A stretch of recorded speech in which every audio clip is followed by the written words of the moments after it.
So I don't know if we're even on. Everybody, hey, welcome. My name is Mark, and we are trying this. We are trying this Facebook Live thing. And not sure if we're working, not sure if we're on. We're giving her a go.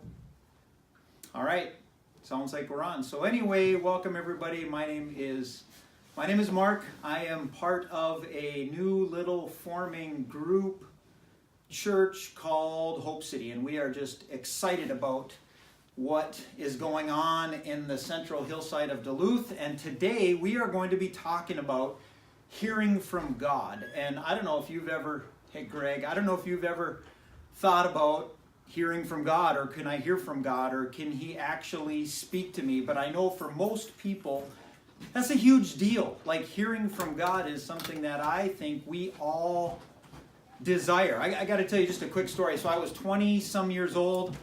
I was in a career that I thought was going to be what I was going to do for my entire life. And yet something in my heart started tugging at me and changing. And I had this huge question of, like, is this what I'm going to do for the rest of my life? And I really felt like I wanted to just hear from God. And so I did something crazy. I worked at a place where there was nothing ever going on late at night. And so I literally, from my house, by myself in my little house, I called the store and let it ring. And I knew nobody was going to be there, but I was just hoping and praying that God would pick up. and so I sat there with the phone ringing to this empty store, asking God, would you please just pick up, because, man, I need to hear from you. I need some direction.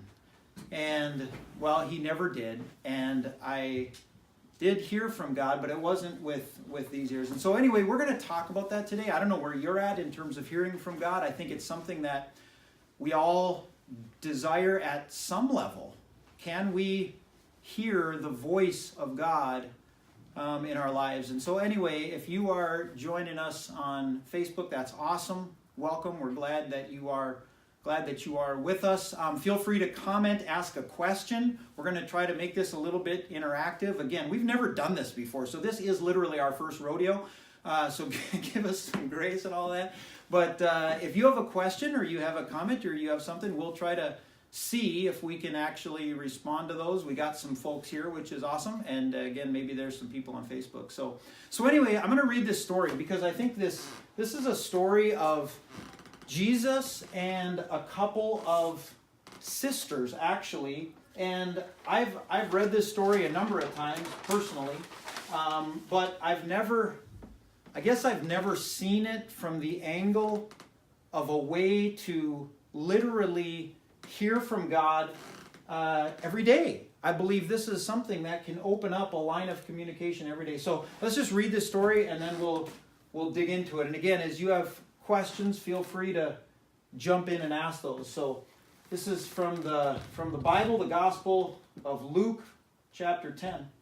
Now as they went on their way, Jesus entered a village, and a woman named Martha welcomed him into her house.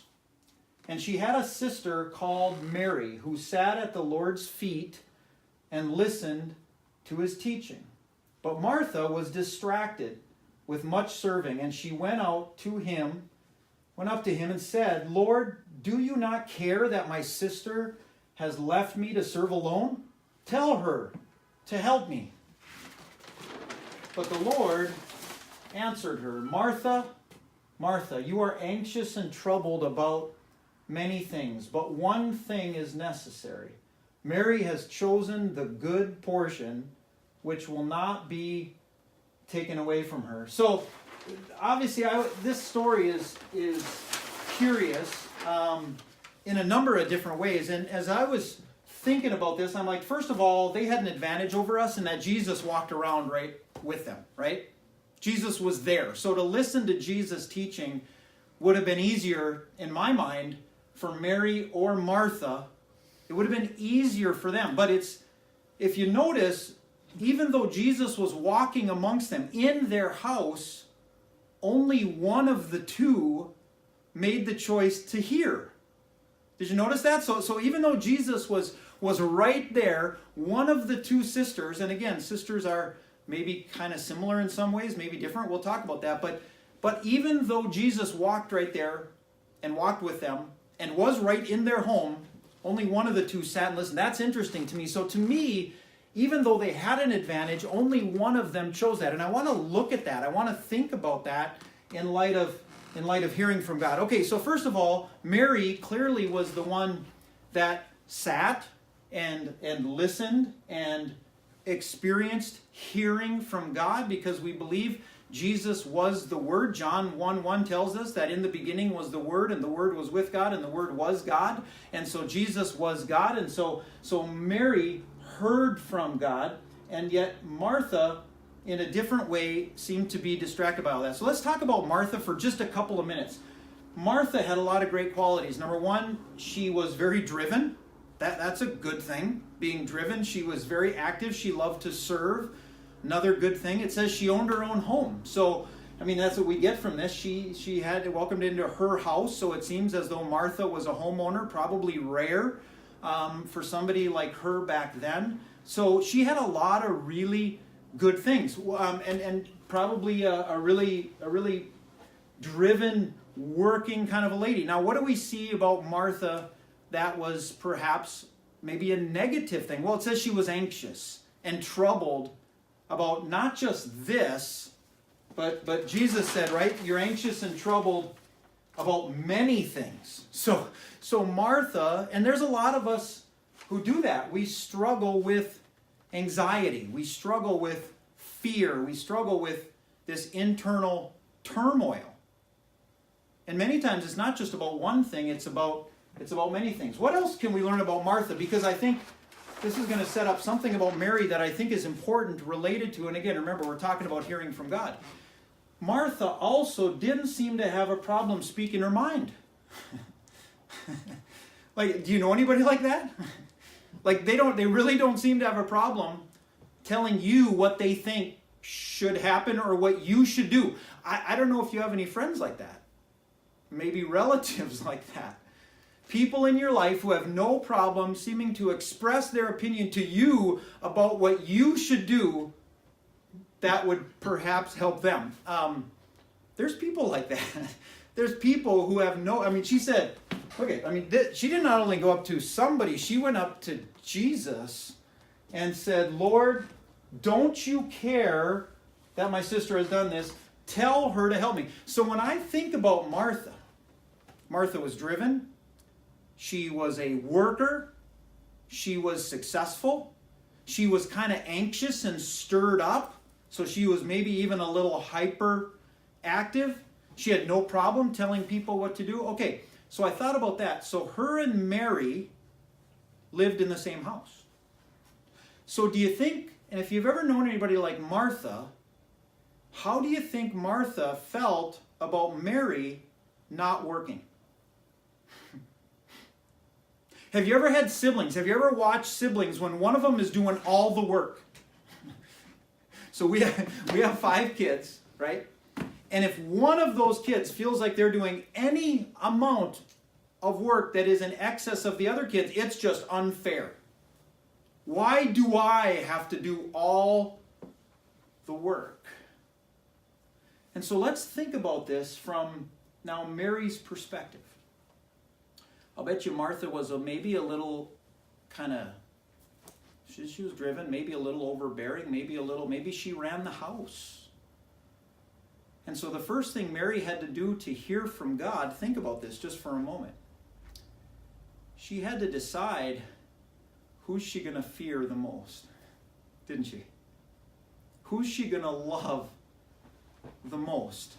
Is she going to literally decide, let Martha decide what she does, or is she going to do what she feels is best and take that moment, that opportunity to hear from Jesus? So I started considering that in light of the relationships that we have. You know, maybe all of us have somebody in our life that, maybe for all good intentions, but distracts us, or would be frustrated if we took time to listen.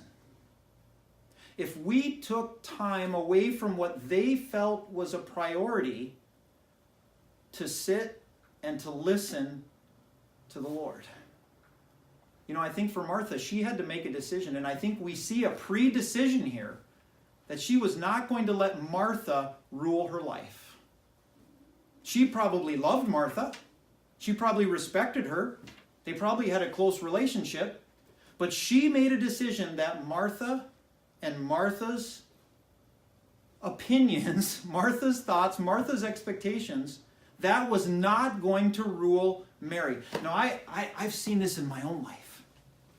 When I take time to try and be still and be quiet, sometimes there are people with all good intention and with all good meaning who distract me from that and who think I should be about something else. And many times, the start of really hearing from God, because that's what we're talking about tonight, right? We're talking about how can we hear from God every day. And I think it begins with letting go of the fear of man, of any man. God, I don't care who says what. I don't care who does what. I don't care what anybody says or thinks. I am going to sit and take time and listen. I'm going to listen. So I think that's the first thing that we see. You know, the other thing I think we see, which is interesting in here, is we see an implied faith from Mary. I think we see an implied faith that Mary believed Jesus was King of Kings, Lord of Lords, the Savior, the Messiah, the one that all the Jewish folks were waiting for. That doesn't say it in here, but I think we see it implied. Now here's the interesting thing. Look at what Martha does. When Martha is speaking to Jesus, she calls him Lord. That's a word for supreme master. That's a word that means you are the one in control. You are it. So Martha called him Lord, but Mary responded to him as Lord. Mary lived him as Lord, but Martha simply called him Lord. Now we don't know. We don't have to make any negative implications on whether Martha believed he was Lord, but we certainly see Mary making a pre-decision. I'm going to trust you, that you are God, that you are worth listening to. So I think we see an implied faith, and that's one of the things that, I've had people ask me before, well, how can I hear from God if I'm not even really sure that I believe in God? And there might be people who are watching this right now who even question, well, I don't even know if God exists. One of the things I think that is not related to this story, but God has been, and I'll just take a couple of seconds on this. God has been communicating from the beginning. I think creation itself is God's first communication to us. The Bible tells us pretty clearly, and in the beginning, God created the heavens and the earth. And the first thing he did is God said, let there be light, and it was light. I think creation itself, if we look outside at our world, at the sun, at the moon, at the stars, at the planets, he communicates two things. And the book of Romans tells us this. It communicates his power, because I don't think there's any one of us that could create what God created. There is a power that created this. And then it reveals or communicates his eternal nature. So he has been forever. Because if God was created, then something had to create him. And something had to create him. And so it keeps going back until finally at some point there is someone that was eternal. And so creation itself, just by very logic, to me, communicates his power, and it communicates the fact that he's been, and he's always been. The second thing that he communicated was the Ten Commandments. And it was clear, you just read any part of the Old Testament or look internally, no one is able to keep the Ten Commandments. The Ten Commandments point us to, it's communicating God's perfect holiness, and it's communicating our complete inability, isn't it? So if you're in the place where you're like, man, how can I hear from God if I don't believe? I would encourage you to look at creation. I would encourage you to think about the Ten Commandments. Do you really think, are those inside your heart? Because I think they're really inside all of our hearts. All of us, I think, really know murdering is wrong. I think deep down somewhere we know stealing is wrong. I think we know those things that are written out. So God has communicated that to us deep in our hearts. And also it's pretty clear to me that I can't do it. I can't do all of those. I certainly can't do them perfectly. So then God's ultimate communication came in the form of this man, Jesus. His greatest communication to us, his greatest voice to us was in the sending of Jesus. So much so that the Bible called him, as I said earlier, called him the Word. So Jesus is literally God's ultimate word to us. And what is that word? That word is, I love you. For God so loved the world. So if you're not sure if you can hear from God because you're not even sure if you believe, my encouragement to you would be to think about three things. Think about creation. What is that really communicating? Think about the commandments. What is that really communicating? And then think about Jesus, who came to save us from all of the wrong and all of the things that we could ultimately never do, that only Jesus did, and he did it perfectly. So then he gave his very life for us. And so his love is what was communicated in Jesus. And so maybe you're at a place, I think, where Mary, I think we have implied faith. That may not be where you're at. You may not be at a place where you believe. But then I would encourage you to listen for God's voice in those three things. Listen in the person and the work of Jesus. Listen in God's perfect commands, which he knew could never be fulfilled perfectly, which is why Jesus came. And then look at creation. And what is God communicating to you via creation? Okay, so let's see what else. Let's look at, so I think, again, as we look at how we can hear from God daily, I think the first thing is we need to make a decision. Is some person going to rule my life, or am I going to make the decisions that I want to make? Jesus called it something that Mary chose. So are we going to make the choice that no person is going to determine that? Number two, I think we need to believe. I don't think we can come to God and expect him to communicate to us every day if we don't believe. So I think belief has to be a part of this. The third thing I think we see with Mary is, I think it says Mary, what does it say? She sat at the Lord's feet. And I think that position and that posture is important. You know, when you sit at someone's feet, that's a position of humility. It's a position that says, you know what? You are above me. It was the position that a servant would sit. It is a position that elevates. Again, I think this shows Mary saw him as Lord because she sat at his feet and she chose a very humble place. And I think Mary chose that. I think if we want to hear from God, we must go to him, but we must go to him humbly. And then it says clearly she listened to his teaching. So she was convinced that Jesus had something to say that was worth listening to. You know, many of us go to God, and it's fine to go to God with our requests. It's fine to go to God with our wishes. It's fine to go to God with all the things that we desire in prayer. But Mary didn't start, at least in this story, with what she wanted or what she thought she knew. She sat at his feet and she listened. You know, the number one way that I think we listen to God, of course, is through his word. And I think the Bible is the most clear way that we can hear from God, and I believe we can hear from him every day. You know, one of the things that is in here, you know, Martha, I'll bet you, was trying to be distracting. She was trying to distract this whole situation where she even tried to distract Jesus away from teaching Mary to telling Mary what to do. And Martha was probably distracting to Mary. And I think one of the keys to really listening to God is we must find those places of stillness. You know, when Mary was sitting, she was still, wasn't she? She wasn't moving. She wasn't active. She sat. There were many other things going on around her, and the only thing we have is she sat. We don't know that what else was going on in the house, but we know that there was distractions to her really hearing from Jesus. But we don't have any indication that Mary engaged in those distractions. All she did was find a place of stillness and quietness and humility, and she listened. And she listened. I don't know if you're like me. There's a lot of things that can distract. Boy, there's a lot of things that can just get in the way. And that can take my attention.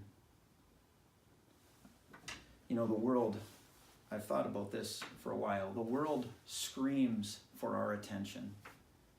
And Jesus whispers his love. And so oftentimes we have to quiet ourselves and slow ourselves and calm ourselves and get away from the distraction and not let the distraction rule us. And we have to let go of the fear of what anyone else may think if we choose Jesus. But I think Mary chose that. You know, I want to end, and then I don't know if we got, Bill, do we got some questions there, buddy? There's one here. Yeah. All right. I want to just read this last part, and then we'll answer that question, maybe. You know, I love verse 42, and this is how the whole thing ends. But one thing is necessary. That's a big statement. Isn't that a big statement?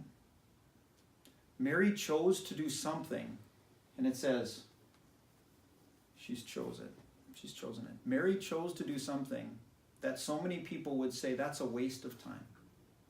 Why are you wasting your time listening? Why are you wasting your time reading that old book? Trying to get something from that old book? Well, if that old book was just a book, I would agree with you, but that old book is called Living and Active. Because Jesus said he was the Word. So when Mary chose that, she chose the one thing that was truly needed. And I think to hear from God, that's a choice that I believe we have a decision to make every day. Look at what Jesus called it. I love it. He called it the good portion. Portion, that word is used most often in terms of a meal. In fact, of a feast. You know, I think there's a feast waiting for us, and I think all of us somewhere deep down want to hear from the Lord. I think we want to hear from the Lord. But many of us struggle because it is a choice.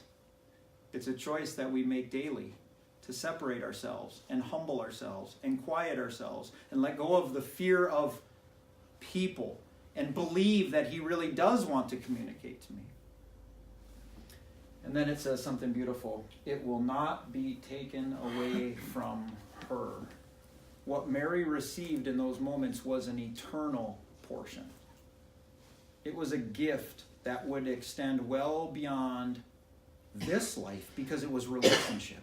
It was a relationship. I believe if we choose this every day, we can hear from the Lord every day. I believe it's a choice. Should we grab a question? This is from one of your followers.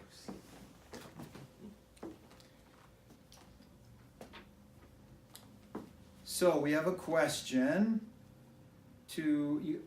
You have bad handwriting, Bill, but I love it. I had a stroke, right? Okay. Sorry, I love you. To balance the personal choices when Jesus fed the 5,000, what if no one did anything? To balance the personal choices when Jesus fed the 5,000, what if no one did anything? Do you understand that question? I do, I wrote it. You did. So explain the question to me. And you'll just have to be patient if you're online watching this. It's wonderful to sit back and watch and spectate. But just like at a sports event or other event, which has no eternal value, though, Right. somebody's got to do something, or it doesn't work. Right. And it's kind of the same way with the gospel. Yeah. Paul still made tents, and So how do we balance that's my question. Mary with Martha? Right. There's a great question. How do we balance Mary with Martha? Because there's a lot of us who feel like, man, I'm more Martha than Mary. Right, I'm feeling it. I'm feeling I'm a little more Martha than Mary. You know, I don't believe, this is just Mark here. I don't believe if Martha hadn't have pushed into the Lord, if she hadn't have told him what to do, and she had been joyful in her serving, I think it would have been a great night. I don't think there would have been any confrontation. I think if Martha could have found that joy, but sometimes when we're serving, we can serve to a point where we overserve and lose our joy and start looking at other people who are choosing something else. And we can get bitter, especially when it's siblings, like I was talking about.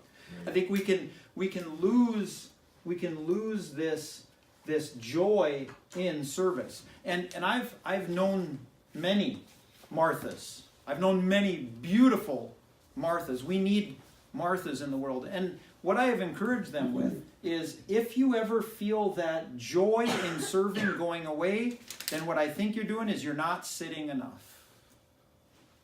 Then you're not sitting enough. I think there are people who will spend more time sitting than other people. This is not a, you can see it doesn't have an amount here. Well, Mary sat for an hour, so then she was a good Christian. Maybe you've ever felt that. Like, if you don't spend this amount of time sitting at the feet of the Lord in His Word listening, well, then you're just not. I think there are differences in that based on personality, based on season, based on a lot of things. But if you are serving, and you lose your joy, you're probably serving more than sitting. And I think Jesus makes a real clear distinction. If you're going to fall on either one of these two ends, fall to the sitting. He prioritized sitting with Him because we are more human beings than we are human doings. So we are still to spend more time, and as a priority, spend more of our priority making sure that if we're going to fall on one side or the other, if we're going to only serve or only sit, Jesus said, I'd rather have you only sit. I'd rather just have you hear my voice and listen. So that's a great question. Great response. Yeah. Any other questions there, Bill? Any other? Let's see. You just got to know when to choose your portion. You got to know when to choose your portion. I've had seasons of life where sitting at His feet has looked different. It's looked different in different seasons. It's had different amounts of time. It's had different focus. And at times I'll struggle with that. But then I realize, no, this is a real relationship. I'm not robotically, religiously responding to some God who's expecting me to do something and check a box. He's as relational or more relational than I am. So He understands seasons of life. He created the seasons. He gets where we're at. He gets the dynamic of our life and different seasons of it. And He just wants us to make sure that we don't stop sitting, not because it makes us horrible, but because it's a good portion. And it's a feast. And it's Jesus. Yeah. All right, well, I think we're ready to wrap up. I just want to pray for all of us. I want to pray for you all. If you joined us online, thanks for joining us. Let us know even later. Let us know a comment. What did you think of it? What did you like about it? Again, we are so brand new into this. So, but thanks for tuning in. I hope you believe and make that beautiful choice, that good portion choice, to sit and to listen, because it's a good portion. It's the one thing necessary. All right, let's say a prayer. Heavenly Father, I thank you. God, I thank you that you love us. I thank you that you have been communicating your love, Father, from so long ago.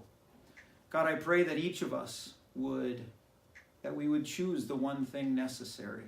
God, not religiously, not out of condemnation, but based out of love and out of relationship and out of a good portion that every day is sitting there waiting for us to experience. God, I think all of us love a big feast. I think all of us, God, would love to hear from you physically. And yet, God, so often you speak to some place inside of us that is deeper. And yet, God, I believe that if we do find that place of communion with you and we hear from you through your word, God, I believe we can hear your voice every day. Because I believe that portion is available to us every day. So, God, give us the grace to choose that. Give us the grace to seek you. We're so thankful. Just receive this now, God, in Jesus' name. Amen. God bless you.